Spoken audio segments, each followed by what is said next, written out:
Turabashuje kandi tubahaye ikaze inshuti bakunzi ba Fab TV mudukurikira umunsi ku munsi. Tumaze iminsi rero tutagikora neza, ariko muri iki gitondo turagarutse kugira ngo tukugezeho amakuru agezweho, amakuru aramutse cyangwa se amakuru agezweho muri kino gitondo cyangwa muri ino minsi. Reka tukubwire ko tugiye kuguha amakuru. Turahera mu Rwanda, turakubwira ku bijyanye n'amategeko mashya y'ubuzima, tuze kuba twakubwira mu ishoramari ndetse n'ubuhinzi. Si ibyo gusa kandi turakubwira amacumbi y'abarokotse jenoside yakorewe abatutsi 94 agiye kubakwa. Si ibyo kandi turakubwira ubuhuza mu nkiko za gereza cyangwa se prayer bargaining. Ni byinshi tugiye kuba twakubwira. Tuguhaye ikaze rero ku murongo wacu cyangwa ku muyoboro wacu wa YouTube wa Fab TV. Niba utarakanda subscribe, reba aho hasi handitse subscribe mu ijambo ry'umukara, urangize ukande subscribe kugira ngo ubane natwe mu makuru agezweho. Tuguhaye ikaze rero. Reka duhere ahangaha mu bijyanye n'amakuru agezweho mu Rwanda mu bijyanye n'amategeko mashya y'ubuzima. U Rwanda rero rwemeje ko itegeko rishya ry'ubuzima ryemerera urubyiruko rufite imyaka 15 kuzabona serivisi z'ubuzima bw'imyororokere cyangwa se icyo bita reproductive health nta burenganzira bw'ababyeyi bukenewe. Ahangaha rero iri ni intambwe ikomeye mu gukomeza gutanga uburenganzira ku rubyiruko no kugabanya imbogamizi kugira gute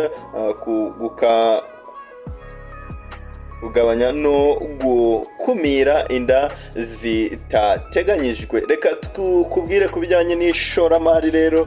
Bijyanye n'ishoramari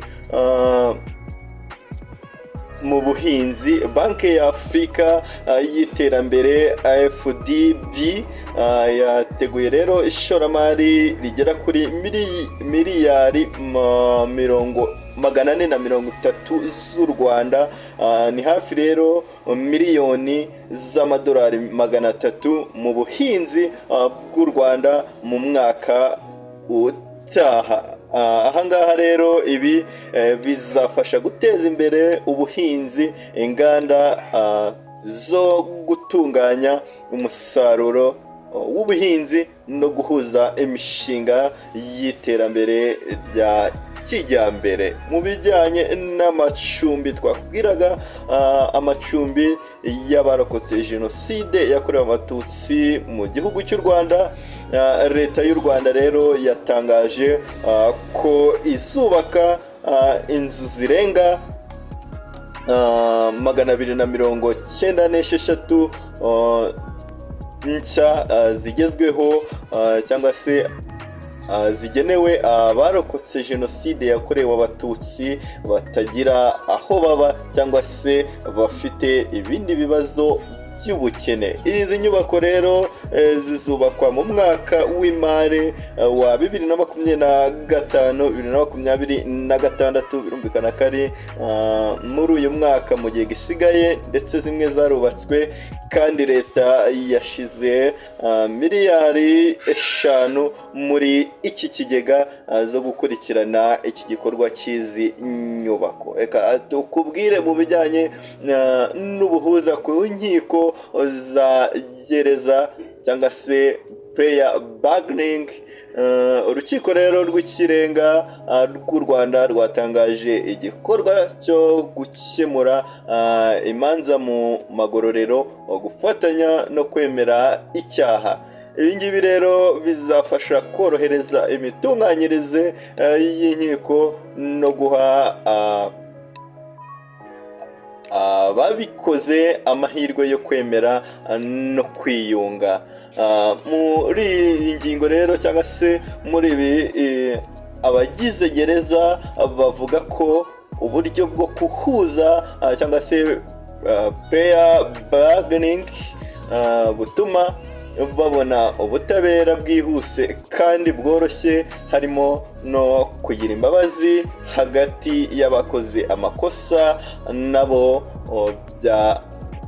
bahungabanyirije cyangwa se nabo bahungabanyije. Ayo niyo makuru twakubwira aramutse agaragara ku mbuga nkoranyambaga ndetse no mu bitangazamakuru, mu makuru y'ubucukumbuzi twabakoreye muri iki gitondo. Rero yari Fab TV, twabagezaga amakuru agezweho, twongera kwisegura ku bantu babaraga natwe mu buryo bwo kumva ubusobanuro bw'amazina, tubabwira ko tugiye kugaruka. Twari tumaze iminsi tutaboneka neza, ariko tugiye kugaruka kugira ngo tubahe ubusobanuro bw'amazina agiye atandukanye, nk'uko mwajyaga mutwandikira muri komenti mwifuza yuko twabaha ubusobanuro bw'amazina. Dushimira abantu benshi mujya muduhamagara kuri nimero tuba twashyize kuri description cyangwa se kuri screen aho ngaho, duhamagara mutubwira ko ibintu tubakorera ari sawa, ndetse mwifuza ko hari ibindi twabafasha. Courage rwose, mujye mukomeza muduhe ibitekerezo, ndetse mutwandikire no muri komenti mutubwire uburyo dushobora kubaha ibintu bimeze neza, ubundi bikagenda neza. Iyi ni Fab TV rero, niba utakanze subscribe banza uyikande, ndetse wandike muri comment tubwire uko ubibona. Karibu, twagarutse kugira ngo tujye tubana 5 kuri 5. Ye wabagezaga amakuru ndi M.